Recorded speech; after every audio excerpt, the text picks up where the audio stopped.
اگر ہم غور کریں انسان اور دوسرے جانداروں کی ضروریات کے بارے میں تو سب کی ضروریات تقریباً ایک جیسی ہیں، کیونکہ کائناتی فارمولہ یہ ہے کہ جو شے جس شے سے خلق ہوتی ہے اس کی بقا کا دار و مدار بھی اسی شے پہ ہوتا ہے۔ مثلا جو شے مٹی سے خلق ہوئی ہے اس کی بقا کے لیے جو سامان پروردگار عالم نے رکھا ہے وہ مٹی میں رکھا ہے۔ جو مخلوق آگ سے پیدا کی گئی ہے اس کی ضروریات کا سامان بھی اسی سے متعلق ہے۔ انسان چونکہ ایک سے زیادہ چیزوں میں سے خلق کیا گیا ہے، لہذا جن جن اشیاء میں سے ہو کر یہ خلق ہوا ہے اپنی بقا کے لیے بھی انہی چیزوں کا محتاج ہے۔ ہوا انسان کی خلقت میں شامل ہے، پانی خلقت میں شامل ہے، مٹی خلقت میں شامل ہے، آگ خلقت میں شامل ہے۔ یہ عناصر نہیں ہیں، یہ مرکبات ہیں۔ جو کچھ زمین میں ہے وہ کچھ انسان کا بدن خلق کرنے میں استعمال کیا گیا۔ تو جیسا کہ ہم نے یہ سیکھ لیا ہے کہ جس شے سے کوئی شے پیدا کی گئی ہے باقی رہنے کے لیے بھی انہی چیزوں کی محتاج ہے۔ اب ان کا ایک ریشو مقرر کر دیا گیا ہے، کچھ چیزوں کے بغیر وہ کچھ دیر کے لیے رہ سکتا ہے، جیسے کچھ کھائے بغیر وہ کچھ دنوں تک زندہ رہ سکتا ہے، کیونکہ جو پہلے کچھ کھایا ہوا ہے تو اس کی انرجی بدن میں باقی ہوتی ہے۔ کچھ دن یا کچھ گھنٹے پانی کے بغیر بھی رہا جا سکتا ہے، لیکن ہوا کا فاصلہ کم ہے، ہوا کا وقفہ بہت کم ہے۔ کھانے کا وقفہ چند گھنٹے یا چند دن ہے، لیکن ہوا کا وقفہ چند منٹس پہ مشتمل ہے۔ اس کا مطلب کیا ہوا کہ ہوا ایک ایسی شے ہے جس کے بغیر ہم چند منٹ سے زیادہ زندہ نہیں رہ سکتے، لیکن ایک چیز ایسی ہے کہ جو ہوا سے بھی کم وقفہ رکھتی ہے، اس کے بغیر ایک لمحہ بھی گزر جائے تو انسان دائرہ انسانیت سے خارج ہو جاتا ہے، اور وہ ہے ہدایت۔ وہ ہدایت ہے۔ انسان ہدایت کے بغیر ایک لمحہ بھی نہیں رہ سکتا۔ اب کھاتے انسان بھی ہیں، کھاتے جانور بھی ہیں، وہ بھی سوتے ہیں، انسان بھی سوتے ہیں۔ کیسے؟ ضروریات کے لحاظ سے تو مشابہت ہے، کھانا پینا سونا غصہ کرنا، یہ ساری چیزیں جانور میں بھی موجود ہیں۔ وہ کون سی چیز ہے کہ جو پہلا بارڈر ہے، جیسے ابھی ہم پاکستان میں ہیں، پار والے انڈیا میں ہیں، تو انڈیا میں تاج محل ہے، پاکستان میں بادشاہی مسجد ہے، یہ تو اس کی پہچان ہو گئی نا، وہ انڈیا کے اندر کی بات ہے، یہ پاکستان کے اندر کی بات ہے۔ لیکن وہ حد فاصل، وہ بارڈر لائن کہ جو انڈیا کو پاکستان سے اور پاکستان کو انڈیا سے جدا کرتی ہے، وہ ایک الگ لکیر ہے۔ وہ لکیر کون سی ہے کہ جو انسان کو حیوان سے جدا کرتی ہے؟ امیر المومنین مولا علی علیہ السلام کا جو وصیت نامہ ہے امام حسن مجتبی علیہ السلام کے لیے، اس میں توحید اور رسالت کے بعد سب سے پہلا جملہ ہے بیٹا ادب سے جدا نہ ہونا، کیونکہ یہ انسان اور حیوان کے درمیان حد فاصل ہے۔ اس کا مطلب کیا ہوا؟ انسان کھاتا ہے، حلال کھائے، جو حرام ہے وہ تو حرام ہی ہے، لیکن حلال کھا رہا ہے۔ جانور بھی اپنے مالک کا دیا ہوا چارہ کھا رہا ہے۔ کھانے کے لحاظ سے، بھوک مٹانے کے لحاظ سے، قوت اور نمو کے لحاظ سے، نشو و نما کے لحاظ سے، گروتھ کے لحاظ سے سیم ہے۔ وہ کون سی چیز ہے؟ انسان کھانے سے پہلے کچھ آداب کا لحاظ کرتا ہے۔ جانور کسی سے پوچھ کر نہیں جاتا کہ میں آپ کے کھیت میں جاؤں یا نہ جاؤں۔ ہم لوگ بحث کرتے ہیں، بہت ساری تقسیم ہے، یہ کالا ہے، یہ گورا ہے، یہ مسلم ہے، یہ نان مسلم ہے، یہ شیعہ ہے، یہ سنی ہے، یہ راجپوت ہے، یہ سید ہے، یہ قریشی ہے، یہ گجر ہے۔ یہ ساری چیزیں تو انسان پہ صادق آتی ہیں نا۔ ویسے جیسے آپ بائک لینے کے لیے جاتے ہیں تو ہونڈا ہے، سوزوکی ہے، یونائٹڈ ہے، یاماہا۔ یہ سوال تو اس وقت پیدا ہوگا کہ جب آپ وہاں جائیں جہاں پہ بائک رکھی ہوئی ہے۔ اگر ہم موبائل کی دکان پہ جا کے پوچھنا شروع کر دیں کہ ہونڈا کا موبائل لائیں، یاماہا کا موبائل لائیں، وہ کہیں گے بھائی آپ بائک والی دکان پہ جائیں۔ لہذا سب سے پہلی بحث اور سب سے پہلا جو ٹاپک ہے وہ ہے کہ کوئی انسان بھی ہے کہ نہیں، اچھا ہونا، برا ہونا، مسلم ہونا، نان مسلم ہونا، یہ تو سب سے پہلی چیز آداب ہے، آداب ہے۔ اور کفار کی جو نشانیاں اللہ نے بتائی ہوئی ہیں، جو ان کی خصلتیں بتائی ہیں، ان میں سے ایک خصلت یہ بھی ہے یاکلون کل انعام، یہ جانوروں کی طرح کھاتے ہیں۔ یاکلون کل انعام، قاف حرف تشبیہ، جانوروں کی طرح کھاتے ہیں۔ لہذا ممکن ہے کہ کسی کے پاس بہت ساری ڈگریاں ہوں، مدارس کا فارغ التحصیل ہو، یہ تلخ باتیں ہیں، لیکن تلخ چیزیں اچھی ہوتی ہیں. ممکن ہے سوٹڈ بوٹڈ ہو, ممکن ہے بہت ساری کتب کا حافظ ہو, ممکن ہے بہت اچھا ٹائٹل رکھتا ہو, لیکن شخصیت کا حقیقی رخ اس وقت آئے گا جب وہ دسترخوان پہ بیٹھا ہوگا. وہ دسترخوان جس پہ کھانا چنا گیا ہو اسے کہتے ہیں مائدہ. مائدہ نام ہے سورت کا. لیکن وہ دسترخوان جسے خوبصورتی سے چنا گیا ہو, زینت دی گئی ہو, اسے کہتے ہیں مادبہ. کیا کہتے ہیں؟ مادبہ. اور رسول اللہ صلی اللہ علیہ وآلہ وسلم کا ارشاد گرامی ہے القرآن مادبہ. قرآن اللہ کا زینت دیا ہوا دسترخوان ہے. ممکن ہے انسان بہت بڑے بڑے القابات رکھتا ہو, خطابات رکھتا ہو, بڑی حیثیت ہو, علمی حیثیت ہو, لیکن یہ ایک ایسی تلخ حقیقت ہے. یہ جو قرآن حکیم کے بارے میں فرمایا گیا ہے کہ اگر اس قرآن کو ہم پہاڑ پہ نازل کرتے تو آپ دیکھتے کہ وہ اللہ کی خشیت سے ریزہ ریزہ ہو جاتا. کیوں ہے یہ اس لیے ہے کہ قرآن نے وہ تلخ حقیقتیں انسان کے سامنے رکھی ہیں کہ جن کا سامنا انسان نہیں کرنا چاہتا. ان اسباب میں سے ایک سبب یہ بھی, کیونکہ انسان جب اپنے ارادہ سے کوئی کام کرتا ہے تو اپنے آپ کو سنبھال کے بات کرتا ہے کہ لوگ بیٹھے ہوئے ہیں دیکھ رہے ہیں. لیکن وہ کام جو وہ غیر شعوری طور پہ کرتا ہے, عادتاً کرتا ہے, اس کی اصل شخصیت وہ ہوتی ہے. ایک چمچ اور ایک پلیٹ.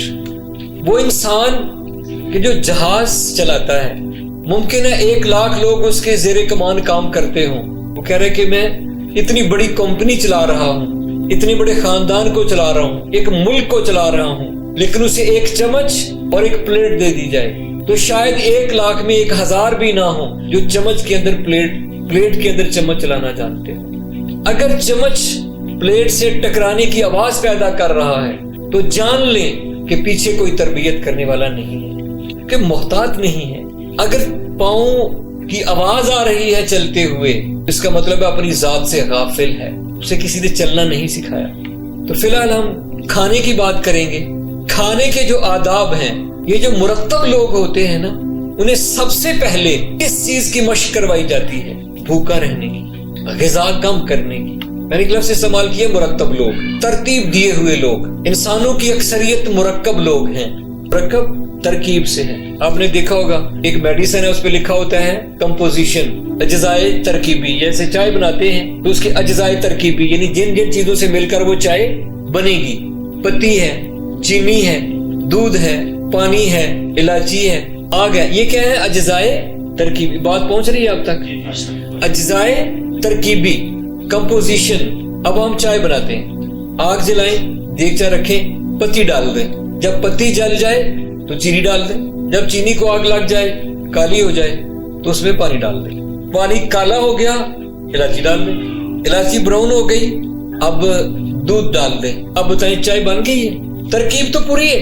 جن چیزوں کا مرکب ہے وہ ترکیب پوری ہے, لیکن ترتیب نہیں ہے. چائے صرف اجزائے ترکیبی سے نہیں بنے گی جب تک ترتیب نہ ہو. اسی طرح سے ہمارا بدن ہے. بس اگر انسان کی آنکھیں اس کے گھٹنوں پر ہوتی تو اینک کہاں لگتی؟ گھٹنوں پہ. ناک کا ہاتھوں میں فٹ ہوتی. بس ابھی انسان میں سے کوئی بھی آرگن کم نہ کیا جائے, نہ زیادہ کیا جائے, لیکن ان کی جگہ بدل دی جائے, یہی خوبصورت انسان کارٹون بن جائے گا. ترکیب وہی ہے, ترکیب وہی ہے, ترتیب بدل دی. آداب سے مراد یہ ہے کہ جو چیز جہاں ہونا چاہیے اسے وہاں رکھنا, یہی آداب ہے. لہذا کچھ لوگ ہیں مرکب اور کچھ لوگ ہیں مرتب. مرتب لوگ وہ ہیں جو تربیت میں سے گزرے ہوتے ہیں. انسان کی صلاحیتوں کو, انسان کی عادتوں کو, انسان کے پوٹینشیلز کو, انسان کی خصوصیات کو ترتیب میں لے آنا اور ترتیب میں رکھنا, یہی تربیت ہے. یہ ایک تلخ سچ ہے, انتہائی کڑوا ہے, جس کا ایک قطرہ بھی حلق سے اتارنا بہت مشکل ہے. درویش اتار سکتا ہے صرف. اور وہ کیا ہے؟ وہ یہ ہے کہ آداب کے بغیر انسان 2 پاؤں والا حیوان ہے. فی الحال ہم بات کریں گے کھانے کے آداب. کھانے کے جو کچھ عقلی آداب ہیں, عقلی آداب میں کیا ہے کہ رزق حلال کا ہو. یہ عقلی اور شرعی آداب ہے کہ رزق حلال ہو, اور صرف حلال ہونا کافی نہیں, وہ طیب بھی ہو. حلالن طیبن, حلال بھی ہو اور طیب بھی ہو, خبیث نہ ہو. خبیث کا الٹ کیا ہے؟ طیب, اور طیب کا الٹ خبیث. حلالن طیبن, طیب بھی ہو اور حلال بھی ہو. یہ تو ہو گئے. اب جو ظاہری ہیں اس میں کیا ہے؟ مولا امیر علیہ السلام کا فرمان ہے کہ جب سالن پکے تو سالن کو کچھ دیر کے لیے ڈھک کے رکھ دیں، ڈھانک دیں۔ انہوں نے فرمایا اس میں برکت پیدا ہو۔ اب برکت کے جو بھی معنی ہیں ہمارے ہاں وہ لے لیں، یا جو برکت کے حقیقی معنی ہیں، دونوں ہی صحیح ہیں۔ ہمیشگی، اس میں ہمیشگی پیدا ہوگی۔ آپ تجربہ کر کے دیکھیں کہ سالن آپ کے سامنے گرم گرم آتا ہے، چاول گرم گرم آتے ہیں، روٹی آتی ہے، تھوڑی دیر کے لیے، چند لمحوں کے لیے اسے ڈھانک کے، خاص طور پہ سالن کو ڈھانک کے رکھ دیں، چاول آتے ہیں ڈھانک کے رکھ دیں۔ جب اس کے بخارات اوپر والے برتن سے ٹکرا کر نیچے تھوڑا آ جائیں، پھر آپ کھائیں۔ آپ وہ پلیٹ کے جسے آپ نے ڈھک کے نہیں رکھا اور وہ جسے ڈھک کے رکھا ہے، وہ سالن جسے آپ نے ڈھانپا ہے اور جسے نہیں ڈھانپا، دونوں کا ذائقہ بھی بدلا ہوا ہوگا، اور لیب میں لے جائیں دونوں کی کیمسٹری بھی الگ ہوگی۔ اور جتنے بھی لوگ گرم گرم کھانا کھاتے ہیں، یعنی فوری طور پہ کھانا شروع کرنا، سب سے پہلا نقصان انہیں یہ ہوتا ہے کہ ان کی نظر کمزور ہونا شروع ہو جاتی ہے، ان کی قوت ذائقہ کمزور ہو جاتی ہے، وہ چیزوں کا جو حقیقی ذائقہ ہے اس سے محروم ہو جاتے ہیں، اور بخارات کی وجہ سے ذہنی طور پر بھی ڈل ہونا شروع ہو جاتے ہیں، اور معدہ مستقل خراب رہتا ہے۔ اور ایک روحانی بیماری لگتی ہے بے صبری کی، یہ کوئی معمولی چیزیں نہیں ہیں۔ پھر کھانا جب آ گیا ہے، اب وہ 4 باتیں جس کے لیے ٹاپک شروع کیا تھا وہ میں عرض کرتا ہوں۔ مولا امیر علیہ السلام فرماتے ہیں، نہج البلاغہ کلمات قصار میں ہے، امام فرماتے ہیں کہ میں اس شخص کے صحت مند رہنے کی ضمانت دیتا ہوں جو ان 4 باتوں کا خیال رکھے۔ اب میرے لیے بھی دعا کریں کہ پروردگار مجھے اپنی عنایت میں شامل رکھے کہ میں ان 4 باتوں کا خیال رکھوں، اور آپ کے لیے میں دعا کروں جو ان 4 باتوں کا خیال رکھے گا، میں اس کے صحت مند رہنے کی گارنٹی دیتا ہوں۔ نمبر 1، یعنی ہم میں سے جوان رہنے کے لیے کون بے چین نہیں ہے؟ ہر کوئی چاہتا ہے میں جوان رہوں، یہ انسان کی ایک طبعی اور فطری خواہش ہے کہ وہ جوان رہے، اگرچہ جوانی جو سال ہیں ان کے کم یا زیادہ ہونے کا نام نہیں ہے۔ حضرت امام محمد تقی علیہ السلام کے ارشاد گرامی ہے کہ اصحاب کہف عمر کے لحاظ سے جوان نہیں تھے، لیکن قرآن نے انہیں جوان کہا ہے، کہتے ہیں لا فتح الا علی۔ تو لا فتح کا مطلب کیا؟ کوئی جوان نہیں، نوجوان کو کہتے ہیں۔ تو مولا 63 سال عمر مبارک تھی، 60 سال کی عمر میں بھی فتح تھے، فتح ہیں۔ کیوں؟ جناب امام محمد تقی علیہ السلام فرماتے ہیں کہ اصحاب کہف کو اللہ نے نوجوان کہا، جوان، کیونکہ جو انہوں نے اقدام کیا تھا وہ جوانوں والا تھا۔ اور ایک مومن کا جو کہ صحت مند رہنا یہ ڈیمانڈ ہے، اور تا دیر جوان رہنا اس کے لیے کیا ہے؟ ان چیزوں کا لحاظ۔ امام فرماتے ہیں کہ میں ضمانت دیتا ہوں اس شخص کے صحت مند رہنے کی کہ جو 4 باتوں کا خیال رکھتا ہے۔ پہلی بات، جب تک بھوک نہ لگے کھانا نہ کھائے۔ دوسرا، کھانا چبا کر کھائے۔ امام اسی لیے امام ہے کہ امام چاہے تو قطرے کو پھیلا کر سمندر کر دے، اور چاہے تو سمندر کو سمیٹ کے قطرہ کر دے۔ پورے میڈیکل کو اور پوری الہی تعلیمات کو امام نے مختصر فرمان میں بتا دیا۔ جب تک بھوک نہ لگے، صحیح طرح بھوک نہ لگے، کھانا نہ کھائے۔ دوسرا، کھانا چبا کے کھائے۔ اور ہم کہتے ہیں جلدی جلدی، امام جعفر صاحب علیہ السلام فرماتے ہیں کہ کھانا تسلی سے کھایا کرو۔ کیوں؟ کہ کھانے کا وقت جو مقرر شدہ عمر ہوتی ہے اس میں شمار نہیں ہوتا، اور میڈیکل سائنس ثابت کر چکی ہے اس بات کو کہ سلائیوا جو ہوتا ہے، یعنی ہمارا لاب، اس کے اندر ایسی چیزیں ہوتی ہیں کہ جتنا کھانے کو زیادہ چبائیں گے تو کھانا ہضم کرنے کے لیے انسان کو کسی میڈیسن کی ضرورت نہیں رہتی، اور اس لاب کے اندر کئی بیماریوں کے لیے شفا ہے۔ پہلی چیز کیا ہے؟ کہ جب تک بھوک نہ لگے کھانا نہ کھائے۔ دوسری، کھانا خوب چبا کے کھائے۔ تیسری بات، ابھی بھوک باقی ہو تو کھانے سے ہاتھ کھینچ لے۔ ہم اپنی مردانگی آزماتے ہیں نا، مثلا خاتون خانہ کو مار کے، کسی کے ساتھ بدتمیزی کر کے، کسی کو گالی دے کے، اور انسان کے دل میں خواہش ہوتی ہے کہ یار میں کوئی بڑا کام کروں، یار میں کوئی بڑا کام کروں۔ وہ بڑے کام 24 گھنٹے میں اس کے سامنے سے گزرتے ہیں، لیکن اس میں وہ فیل ہوتا جاتا ہے۔ ان میں سے ایک بڑا کام یہ ہے کہ روکنے والا بھی کوئی نہ ہو، کھانا بھی لذیذ ہو۔ بظاہر یہ بات بہت چھوٹی سی ہے، بظاہر چھوٹی سی ہے، کہتے ہیں ہر انسان کے دل میں حسرت ہوتی ہے کہ بڑے سے بڑا کام کرے، بڑے سے بڑا۔ تو ایسا تو ممکن نہیں کہ اللہ انسان کے اندر حسرت اور خواہش رکھ دے اور اس کو پورا کرنے کا سامان مہیا نہ کرے اور ایسے دنیا سے چلا جائے۔ یہ تو اللہ کے عدل پہ حرف ہے۔ اس کے حکم کے مطابق چلنا سب سے بڑی مردانگی ہے، اور حکم الہی سے نکل جانا سب سے بڑی نامردی ہے۔ پہلی چیز کیا تھی؟ کھانا اس وقت ہے جب صحیح طرح بھوک لگے۔ دوسرا، کھانا چبا کے کھائے۔ تیسرا، ابھی بھوک باقی ہو تو ہاتھ کھینچ لے۔ اور چوتھا، رات کو پیٹ خالی کر کے سوئے، یعنی واش روم کا ٹائم رات کو ایڈجسٹ کرے۔ یہ 4 چیزیں اب تا دیر جوان رہیں گے انشاءاللہ، صحت ٹھیک رہے گی۔ پر انسان ہے، خطا کا پتلا ہے، گڑبڑ ہو جاتی۔ لیکن کوشش تو کریں. ہم بہت بڑی بڑی باتیں کرتے ہیں, لمبے لمبے خطبے, لمبی لمبی چیزیں, بلکہ لمبی لمبی چھوڑتے ہیں. آزمائیں, مردانگی کو آزمائیں. یہاں یہ تو بدن کی بات ہو گئی. احسن الفوائد ایک کتاب ہے, احسن الفوائد فی شرح العقائد, اس میں جناب امیر علیہ السلام کا فرمان ہے ان للجسم ستات احوال, جسم کی 6 حالتیں ہیں. کتنی حالتیں؟ کتنی ہیں؟ کتنی؟ 6. صحت, مرض, موت, حیات, نیند, بیداری. جسم کی کتنی حالتیں ہیں؟ 6. کون سی بولے؟ صحت, مرض, موت, حیات یعنی زندگی, نیند اور بیداری. یہ جسم کی کتنی حالتیں ہیں؟ 6. امام فرماتے ہیں کذالک الروح, اسی طرح روح کی بھی 6 حالتیں ہیں. جسم کی کتنی حالتیں ہیں؟ 6. کون کون سی ہیں؟ صحت, مرض, موت, حیات, نیند, بیداری.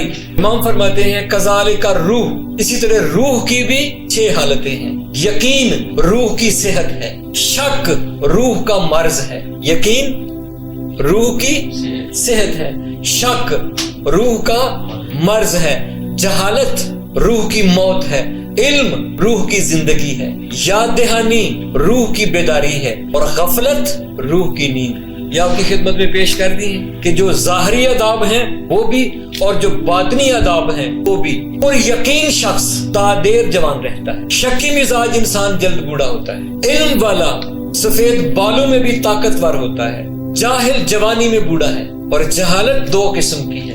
ایک جہالت وہ ہے جو علم نہ ہونے کی وجہ سے ہے, اور ایک جہالت وہ ہے جو عقل نہ ہونے کی وجہ سے ہے. جو علم نہ ہونے کی وجہ سے جہالت ہوتی ہے وہ خطرناک ہوتی ہے, لیکن اتنی خطرناک نہیں ہوتی. خطرناک ترین جہالت وہ ہے کہ جو عقل نہ ہونے کی وجہ سے ہوتی ہے. لہذا زیادہ کھانا عقل کو فاسد کرتا ہے, عقل کو بیمار کرتا ہے.